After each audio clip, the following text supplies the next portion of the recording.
My name is Ashley, and this is Let's Talk Dispatch. I do. You're gonna do it. Do it really well. And I believe the world needs more dispatchers. Around in the mud, blood, and Plus beer. years that I'm not working 4th of July. 4th of July. Hey, community policing, right? What about community dispatch? So on this show, with the help of my guests, we will educate, empower, and support the heroes behind the headset. Right. Hello, everybody, and welcome back to another episode here on Let's Talk Dispatch with me, Ashley, the Raspy Dispatcher.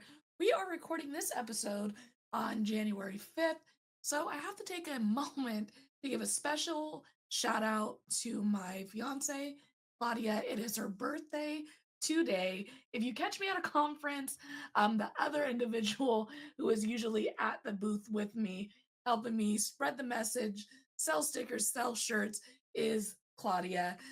She does a lot of behind the scene works here for the Raspy Dispatcher to really help make this process smooth. And it is her 30th birthday today. So, we got to tell her thank you so much for everything she does for us here at the Raspy Dispatcher. Obviously, she's my fiance, so it's a little biased. So I like her maybe a little more than the average bear. But genuinely, we're going to have a fun day today celebrating her. And we appreciate everything you do for us at the Raspy Dispatcher.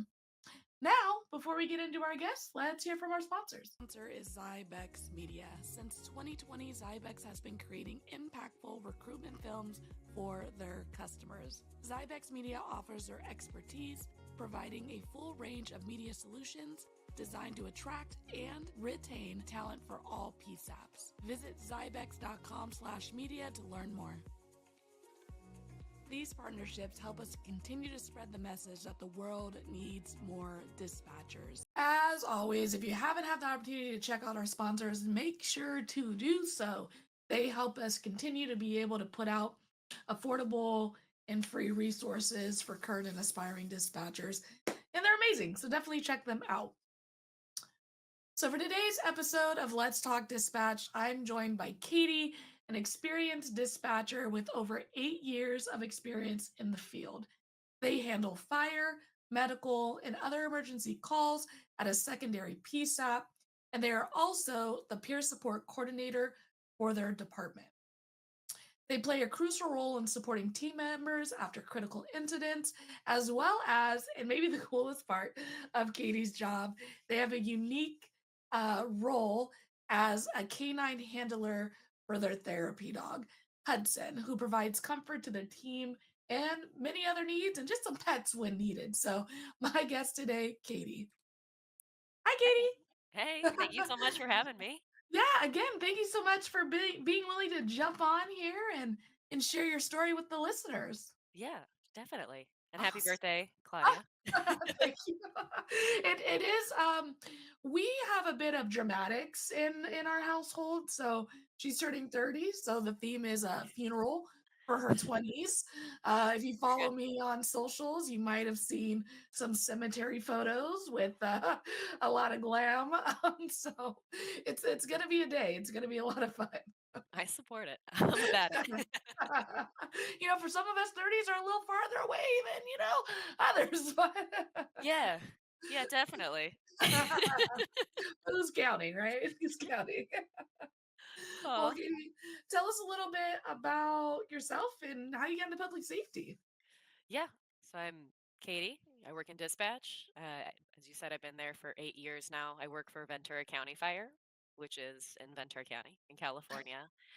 We cover the whole county. So we, as a secondary PSAP, I guess to start there, if you call 911, first you'll get law enforcement, and then in our area, if it's medical or fire, then they'll transfer it over to us afterwards. So we work with multiple law enforcement agencies in the county, dispatch our medical and our fire resources. Very cool. Yeah. And then hey, Hud, napping really hard. I'll try to get him over here in a minute. Hard at work. But yeah, I'm one of our 3 canine handlers for the department. I've got Hudson, so he'll come to work with me at the dispatch center, the Fire Communication Center, or FCC, and then he'll go home. He gets his time off shift too. And then our other two handlers, we've got a fire engineer and a fire captain. So we got a pretty good spread.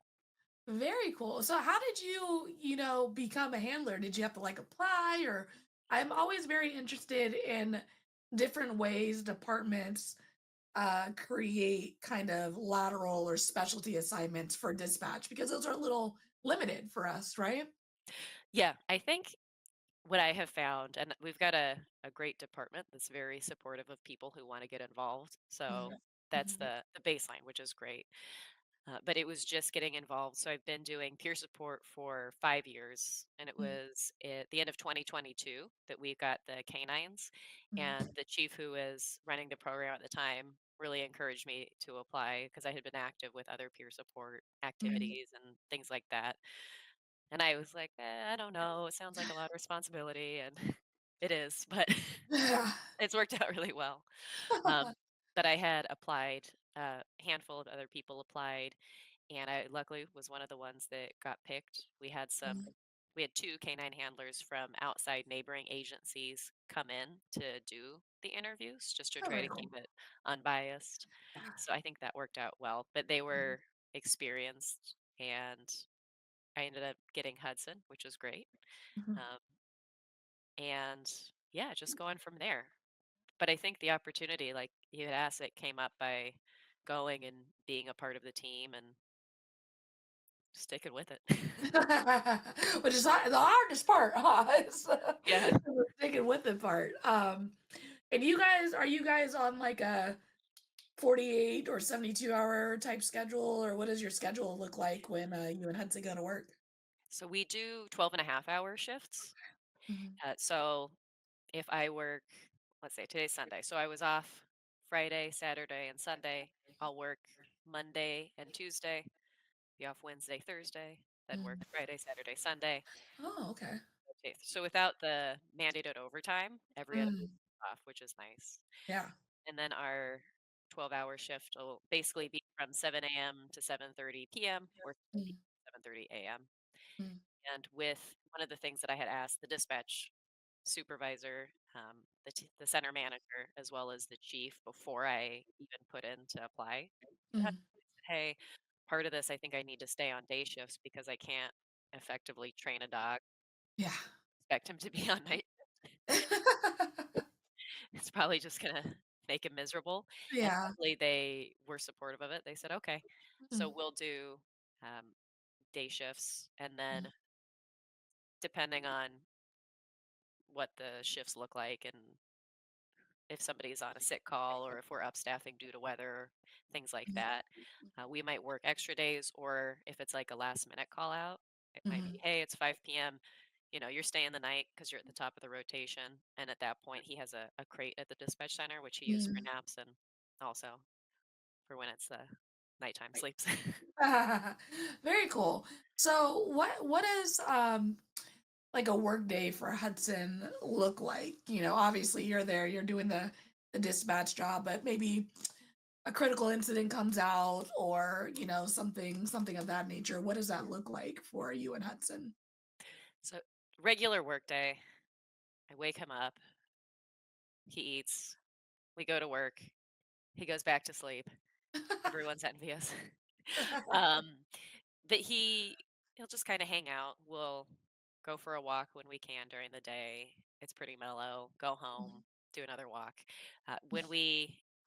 Whether we're at work or we're on a scheduled day off and we need to go in for like a debrief or something after a critical incident, he that's when he really goes to work. He has his vest that he'll wear. So when he's vested, he's in work mode. So we'll drive over, make sure he's gone to the bathroom, be like, hey, buddy, do you need some water before we head in? Whatever it might be. And then we'll say, hey, going to work, get his vest on. And that's when he's like, oh, okay, like I'll dial it in. I won't goof around as much. He's like, all right, focused pets. Yeah. He's like, all right, serious, dang. But we'll go in and we'll go from there from the debrief. But it's great having him there for those. Mm. Um, just like any of the canines, they are really good at breaking down barriers, especially Mm. if you don't know everybody or know everybody well that's Mhm. involved, or maybe Mhm. helping with an outside agency. Mm. Like at that point, like I'm the peer and I have all that training, but Mhm. really, I'm Hudson's chauffeur. Yeah. Dogs just have a different level, you know, of Yeah, connectivity. Like, I'm cute, but Hudson's probably. that's what it is. He's Yeah. and that's his eyebrow. He's there to shine. He does. But I go in and even like at work, people are like, Hudson. Oh, hey, Katie, Hudson. Right? And I'm like, no, don't. I'm not a morning person. Like, you don't need to talk to me before 9. Just talk to the dog. Like, just pet Hudson. Don't worry about petting me. I'm Yeah. good. Yeah, you can pet one of us. Choose wisely. Uh, but um, yeah, that's like the one where it's only like my good friends, like in dispatch, that I'll joke with. Like if they Yeah. take a rough call, and I'll take Hud over, and I'll be like, "Hey, you're gonna mouth kiss one of us. Who's it gonna be?" And HR is like peeking up around the corner. What is going on out there? like, what did you say? Dispatch floor is weird, you know? They they know. They already know. They already know. They know That's one where it's like you gotta know. You gotta know who you're joking with. exactly. Um, but But it's yeah, cool too because he goes in there and it's like, hey, you don't. Even for folks where it's like, hey, you don't want to talk, like you don't have to, but you want to pet this dog. yeah, right? It's very true. Um, and I feel like one of the things that we have often here in California, I feel like this year, and maybe I'm just you haven't noticed, I feel like we haven't been terribly impacted this year, but fires are insane in California. We definitely have a season where it gets a little intense. And I imagine that when you guys are dealing with those big fires, big containment fires, you know, that's one of those moments where Hudson probably really shines. Yeah, being able to help out with the fires. The last one that we had in county was the mountain fire, and Mm, that was the first time that we had lost homes mm, in a fire like that since the Thomas fire, wow. which for a Mhm. brief period of time was the largest up until then, Yeah. recently, but it's obviously things have been going off the rails in the last 10 Definitely. years. Um, one of the cool things for the mountain incident is with our care therapy canines Mhm. when we run out of, and I would assume it's the same for law enforcement. Like, hey, we ran out of units, or we need help from other areas, so you can order them in. Yeah. Isn't they Mhm. okay? Yeah. So we've got a like our interagency resource ordering, Mm. software, or that we go in and we use, and we don't need to go into the boring ordering stuff. But um, if you are qualified as a peer in K9 team, then Mm. other agencies can order you if they need help with their incident. But since the Mm. mountain was here, one of the chiefs from a local fire department that we dispatch for, Oxnard City, he ended up being the lead peer on the team, and Hudson and I were able to respond to the incident as peer support. Mm. So for that one, or when we go to an incident, what we've done so far is being able to be at base camp in the morning when units are coming in off the line or they're about to head out. And that's Mm. a really good time to help with the morale. Yeah. Uh, And a lot of the time, too, for folks, it's not even necessarily any detailed, like heavy peer support stuff. It's just, oh man, I haven't, seen my dog in a week. I haven't seen my dog in 2 weeks. I really miss him. Yeah. And just that little bit of interaction can go such a long way. Yeah. And it's so funny how how support can be so simple. Yeah. Right? Self-care can just be simple acts of XYZ, you know, whatever that is, whether it's petting a dog, running a hot bath, reading a book, like it does not have to be that deep. Yeah, It can really absolutely. just be so simple. And I think sometimes when we're talking about self-care, and especially right now, I mean, it's the new year. This is where everyone's, you know, gonna be better this time around, and everyone's, you know, really trying to map out their goals. And sometimes it's just small, consistent things that just help us feel better about life, you know? Yeah, exactly. Pet a dog. Just Pet a dog. knowing, You just know, I knowing that think you somebody guys should cares. put that on a shirt right there. Pet a dog, Hudson, you know?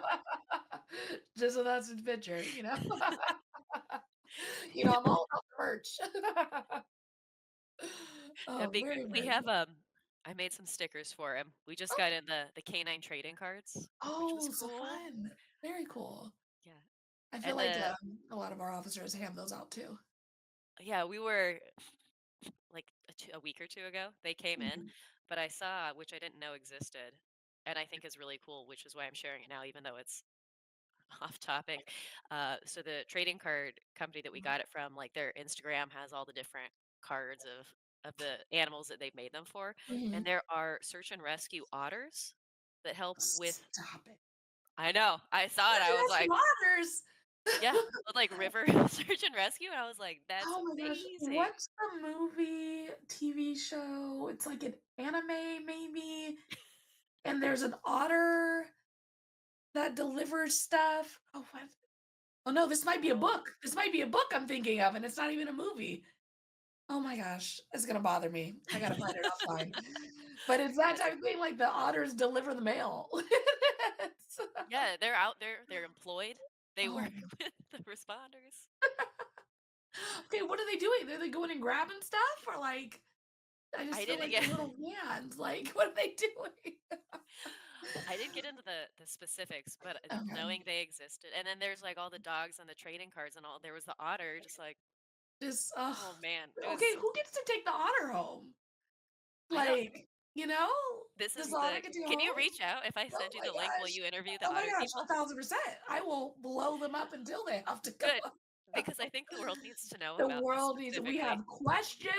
We Like, oh my god. This might start a whole new podcast, you know? We just interview animals who are employed, you know? I'm about it. Oh my gosh. Well, as a peer support coordinator, yeah, how Yes. do you approach supporting your team?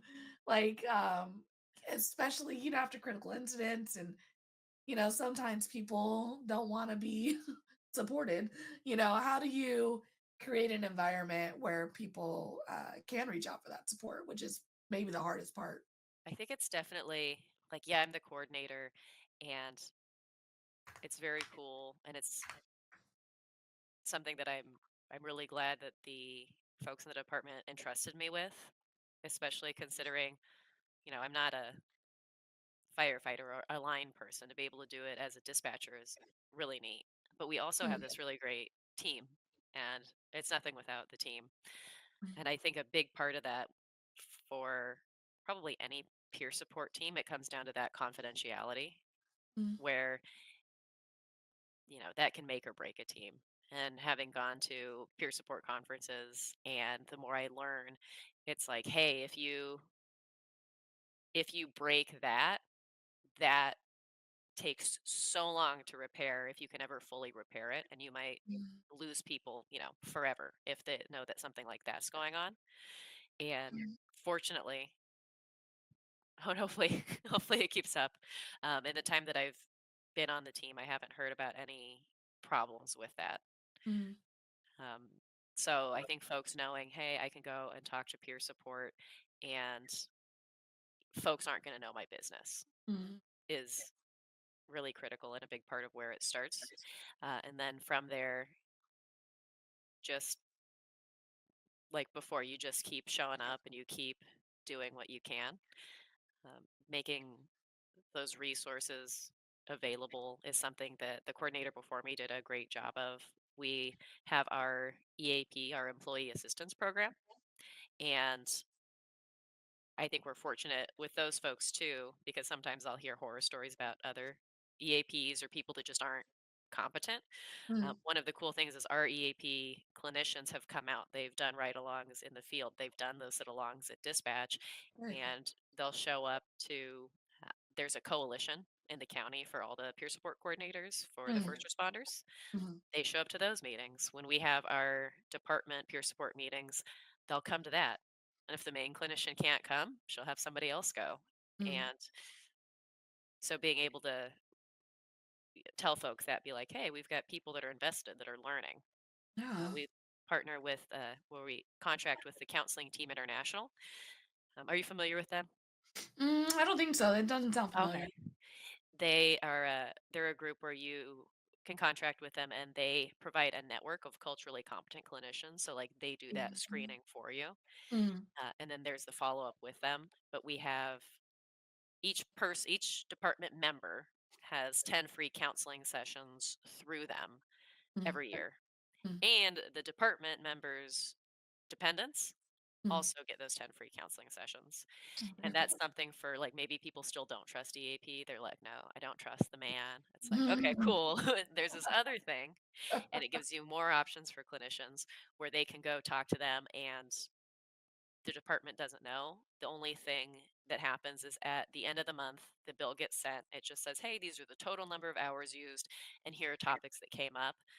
But we don't know even how many people went, how Mm, many times each person went. So that's so confidential where it's like, mm, hey, nobody in peer support needs to know.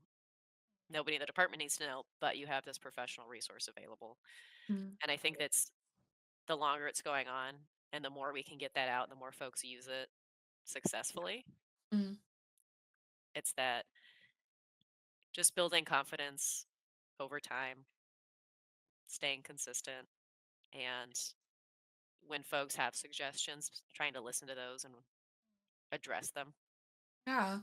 I think the big thing is like options, right? Is you can Yeah. go to your peer support, you can utilize EAP, you can utilize, different avenues to get all the same types of services because one thing that's I think common is that, oh, I tried XYZ and hated it. I'll never do that again. But really, therapy support, it's really it's swiping right until you find the right one. Yeah, exactly. The first one might not be, maybe you need an otter in your life to pet. You got to look for the right service, the right resource, the right therapist, the right person, um, before you kind of get that breakthrough. And sometimes, it's not traditional therapy. Sometimes it's something a little different. And Yeah. having options, I think, definitely opens up the opportunities for folks to find some healing and find some, assistance in whatever journey they're on. Yeah, absolutely. Mhm. And I think that's one of the things too to try to remind folks, especially maybe if they're like newer to therapy or they haven't done it that much, Mhm. to try to tell them like, hey, here's this group, here's the counseling team, and you can Mhm. contact them, let them know what you're looking for. They'll do their best to make that happen. Mhm. And hey, if you talk to this person and it's not the therapist for you, that is okay. You do not have to keep seeing them. And then this even is like, hey, maybe you don't have to tell them, hey, it didn't work out. We're just not going to Yeah, match. you You don't can even go have to back bring to, it up. you can call that counseling team number and say, hey, this didn't quite work out. I'd like to talk to somebody else. And then Mhm. even that Mhm. little bit of potentially, I don't know, awkward conversation is skipped over. Right? You get to ghost them and get a third party to Yeah, they will ghost them for you. You don't even, And I think therapists also understand that they're not going to be the best fit for everybody, like they yeah. get it too. They're trying to find the right partner as well in this experience, They want to be helpful. So if they're not being helpful, they're going to support you in finding the right fit for sure. Yeah. So I would say that part of, you and Hudson's role is also kind of bridging that gap between the folks in the field, on one side of the radio and the folks who are on the other side of the radio in dispatch. Because even when you are in the field as, a peer support as Hudson's plus one, you're still representing dispatch. I think the folks you are interacting with on scene know that you're a dispatcher, and it does create kind of a closing of that gap that, is still dominant in some places and better in others. But why is that important? Kind of bridging that gap between dispatch and the folks who are on scene at our calls for service. I've found that bridging the gap seems to create a better overall work environment, I think, for a lot of folks. It gets rid of some of the frustrations that can really, it seemed like, drive negativity in people's days. And stuff like, we're just joking around. Where people be like, "Oh yeah, like dispatch woke me up at 3 a.m. for this call," and it's like, my friend, I did not go push that woman down as she was trying to get to the bathroom. Like, she called me. I didn't push her down. I'm not sitting there cold calling people like, "Hey, do you have an emergency? Like, You do you need sound like help?" you're someone who can't get off the floor. Can Yeah. can we assist? If I push this button, I'm gonna wake them all up and send them to you. Yeah. Oh man, Did it's you leave your true. lights and sirens on and wake up all those folks on the way over? I didn't turn that siren on. No, Mhm. No, but seriously. sometimes it's just that, or more often it's like, that's usually the, yeah, it's clearly a joke, but sometimes it's folks getting frustrated with stuff, um, maybe in the field, just because they don't understand why on our end. And it's Mhm. usually stuff where it's like, oh, hey, this is a really easy explanation of why. And we have protocol that we follow.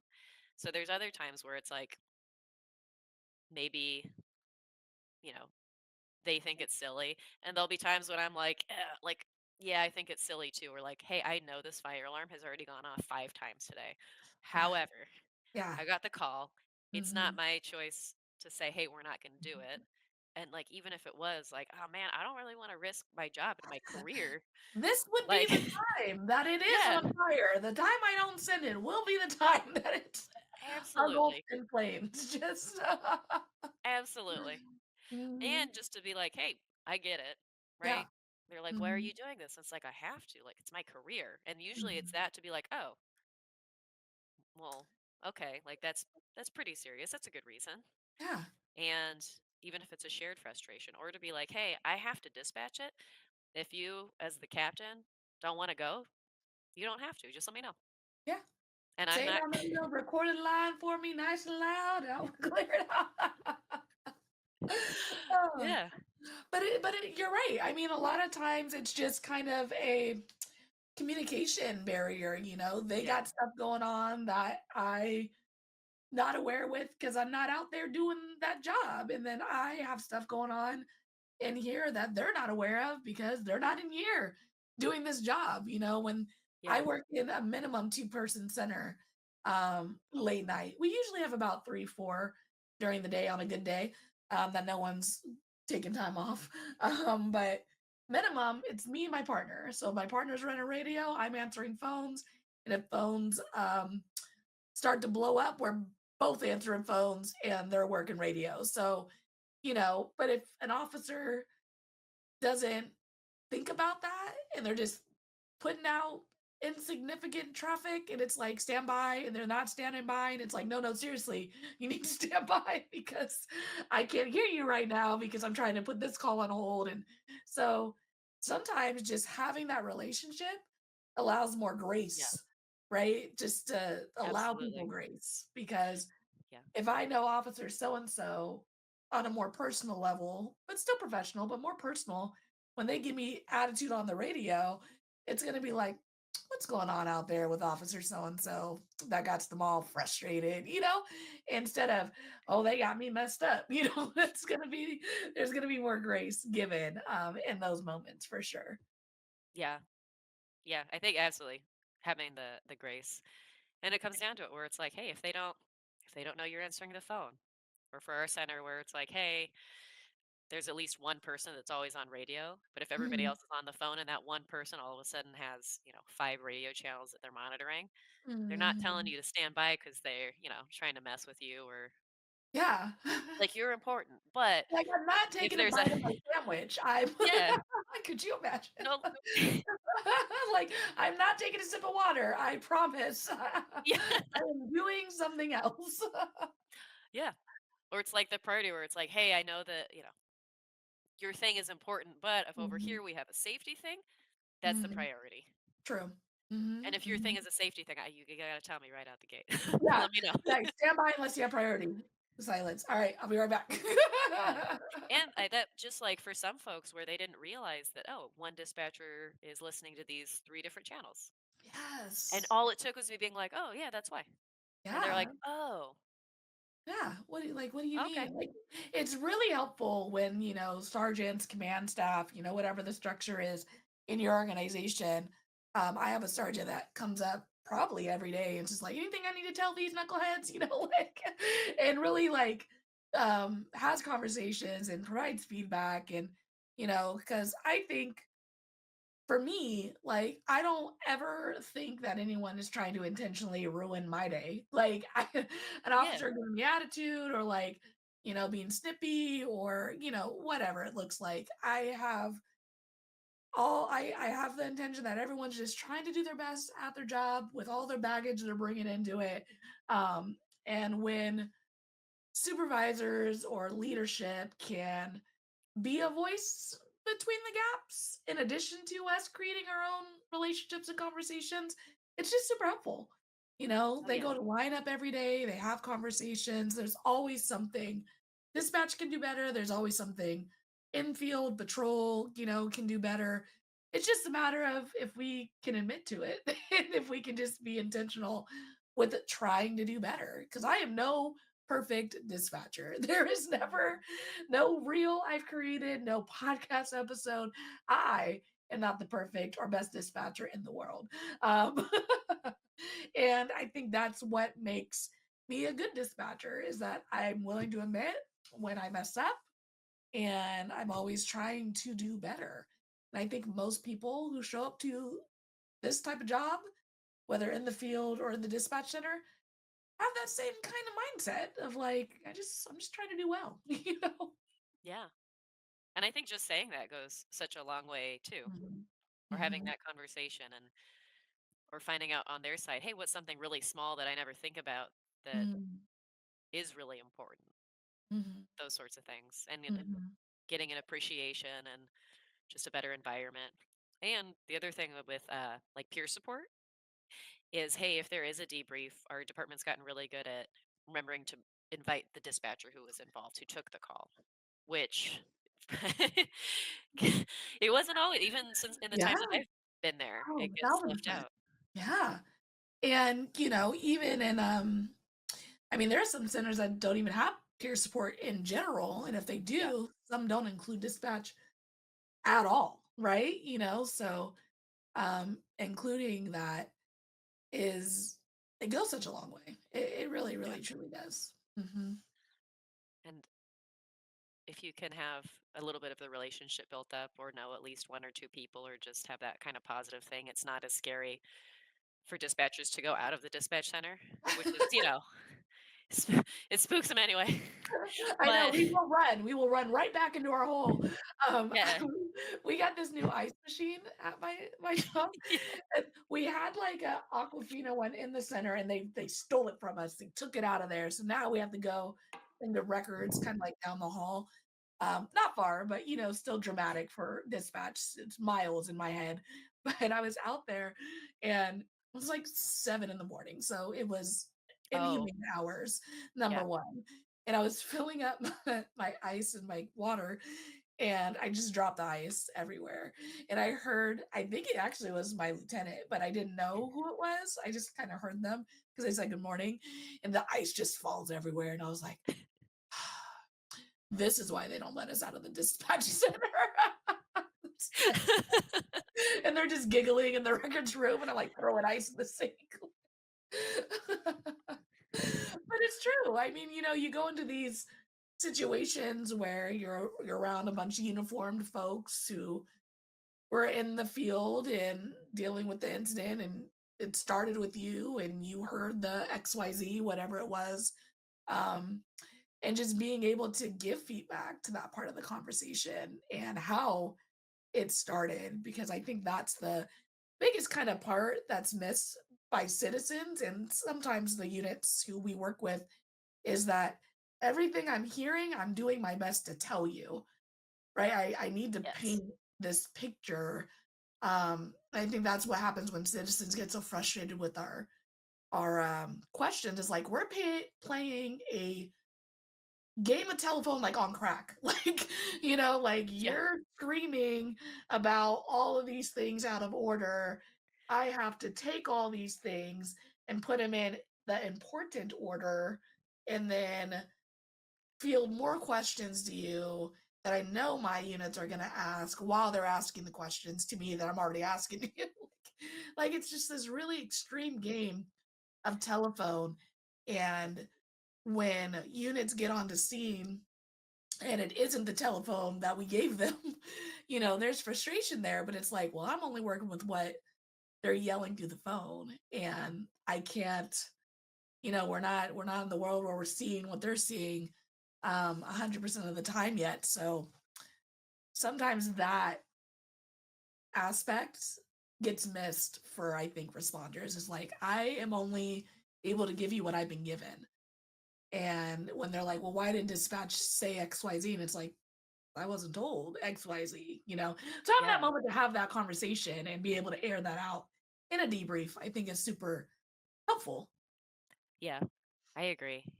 And it closes if you can get the dispatcher to go out there and give that part, even though it's uncomfortable. It's like, oh, I got to go share how I feel about this Yeah. crappy situation, Mhm. even though I think a lot of the time it does end up being cathartic, or at least you're included, or it's like, Mhm. hey, you matter enough that we want you to come here and be part of this. Yeah.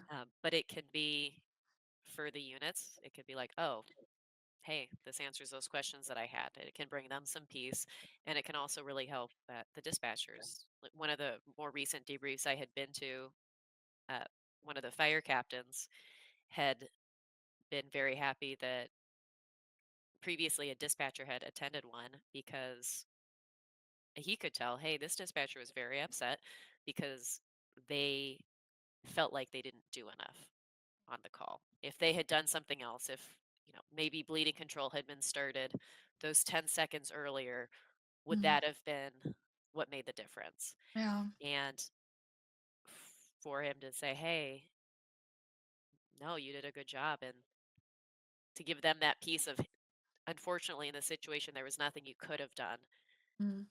that would have, saved this person. And just the relief that he could see that they felt.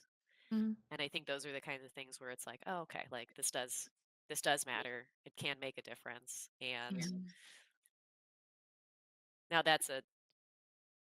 even though it was unfortunate circumstances, that's a connection and a shared moment between these two people that's so human and so important that they're going to be able to carry that with them for the rest of their careers and both see the value in that sort of thing. Yeah. And I think that sometimes we can get a little buzzwordy with like peer support, right? Like Yeah. self-care, peer support, blah, blah, blah. Like, some departments do peer support really, really well. Others, it does feel like we're checking a box, but we also have to be very intentional with the environments we're creating. Like our departments need to pour into these programs, but we are creating these programs ourselves, right? I mean, you're out there, other folks are out there representing peers, like peer is the big part of these programs. And we have to, even if you don't have a peer support team, we are responsible for creating the centers that we're working in, right? So, how are we modeling, right, peer support? How are we modeling being vulnerable? How are we modeling seeking help when needed? Because sometimes just seeing someone else, sometimes just sitting in the debrief and listening and not even saying anything is helping people because you're seeing other people do the thing that you might not be ready to do fully just yet, if that makes sense. Yeah, I think so. And I think Mhm. also having folks be there, even if they don't feel like speaking, Mm. but just being in that environment and letting folks know that it is okay for them to share if they want to is so important. Where it's like, hey, it's okay. You're good here. Yeah, Cool. like just meet, just hang Yeah. out at Hudson, call call it a day. Very Yeah. cool.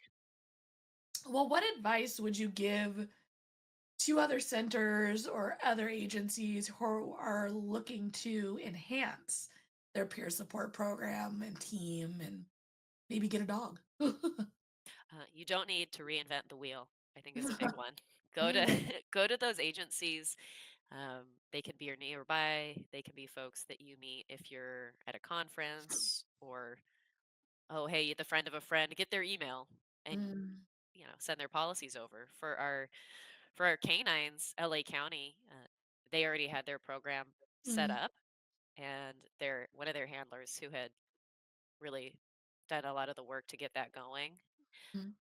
contacted him and got their policies and then deleted the little LA County logo and added the Ventura County logo Yes. and made changes so it would be like, okay, what does like our county need? But Mhm, I don't have to sit there and come up with a whole thing when they've got something, especially that already works. And hey, if we need to change things or as we go improve things for us, uh, we've already got that base. And I've mhm, sent that policy to other folks. So if anybody does want the policy, send me mm. an email and I will send Yeah. you what we've got. And Very then cool. you delete the Ventura County logo and you activate it. And Yeah, but it's so true because I think in law enforcement specifically, and I've been at a few agencies, and I get to travel and see agencies and see the way everyone does it.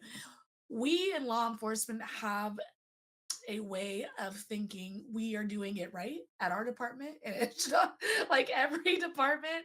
We're all doing the same job, but we all do it a little differently.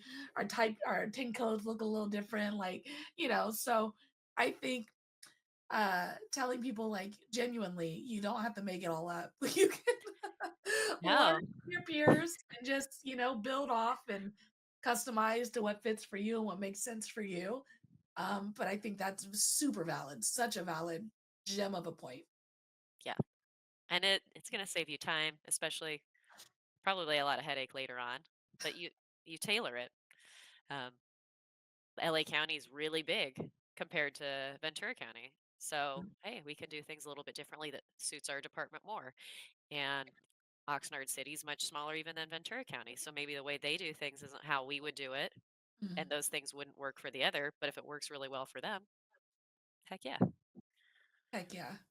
So Very, don't be very a, cool. yeah. Love And it. I think Love it's it. just continuing to learn, to have that Mm, open mind and say, oh, what are they doing? Is that better? Should we mm. try it? That part. It's funny because dispatch, we hate change. Ugh, we don't like that. Um, but what we forget is like we can always change it back. Like I don't, Yeah. I don't know why we get stuck in this. Like if we do change it, obviously we change our CAD software. That's a little more of a big Yeah. project. But if we're just changing a policy, we're changing something small, always change it back. Yeah. We can always shift right back to where we were if it doesn't work out. So I think that is something to remind ourselves, especially if you're in leadership roles, is roll something out, try something new, and don't be afraid to go, yeah, guys, that one wasn't great. We're gonna pull that back and we're gonna act like that didn't happen. Like it's okay to change, try, and restart and do again. Um, in order to make the environment cool for everybody, at the centers of what we're doing. Yeah. So Yeah. Absolutely. There's a lot of room. There's always a lot of room to grow and improve. I feel like I, if we just keep that in mind, then it makes things so much easier, right? yeah. Like don't overthink it. It's okay. I think it also takes the pressure off where it's like, oh, like Mhm. this idea doesn't have to be perfect like you want it to be. You want to make it as good as you can. Yeah. But hey, like Mhm. you figure it out as you go too. Where it's like, hey, if Yeah. I've got a 90%, like I know we can make this happen, Mhm. probably better than waiting for that 99% that like never gets going because Never gets too going. busy waiting for it to be perfect. Let me tell you, the Rasmus Dispatch has a lot of growing since its first YouTube video. It looks a lot different now. Even this podcast setup, we've changed. So sometimes you just put it out there and you go from there. Yeah. You Oh learn. man.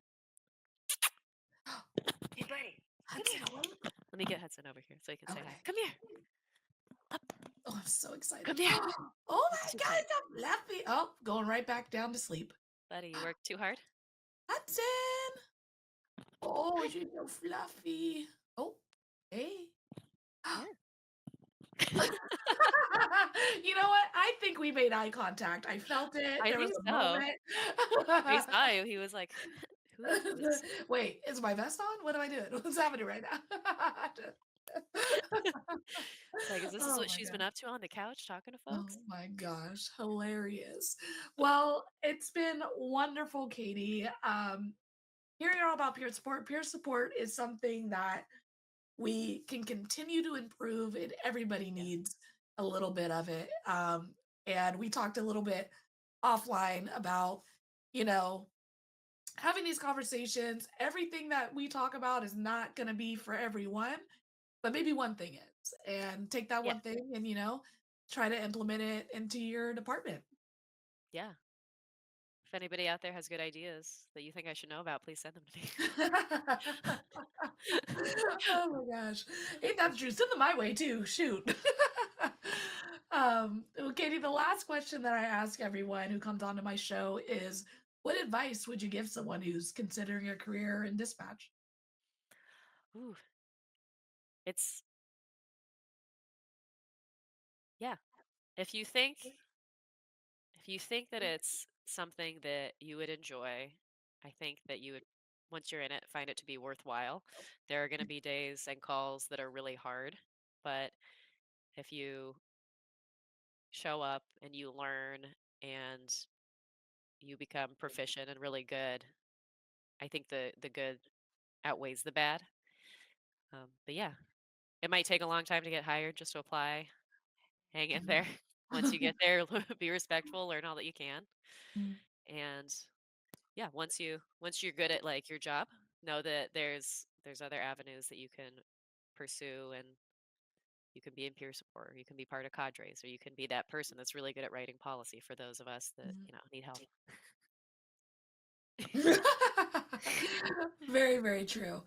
Katie, Hudson, both, again, thank you so much for sharing and everything that you guys do for folks in your center and outside of it. And again, thank you so much for coming on the show. Yeah, thank you. Awesome. I'll be right back with you. All right.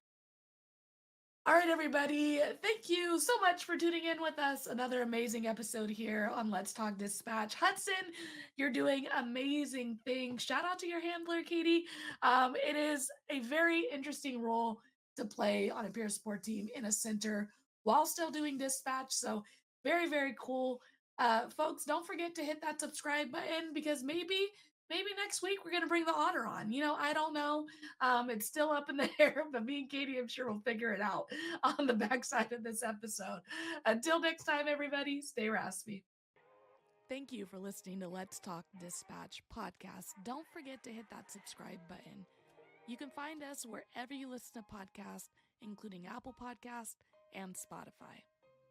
If you're interested in becoming a guest on the show, or maybe even submitting your own story, you can do all that and more at theraspydispatcher.com. Until next time, stay raspy.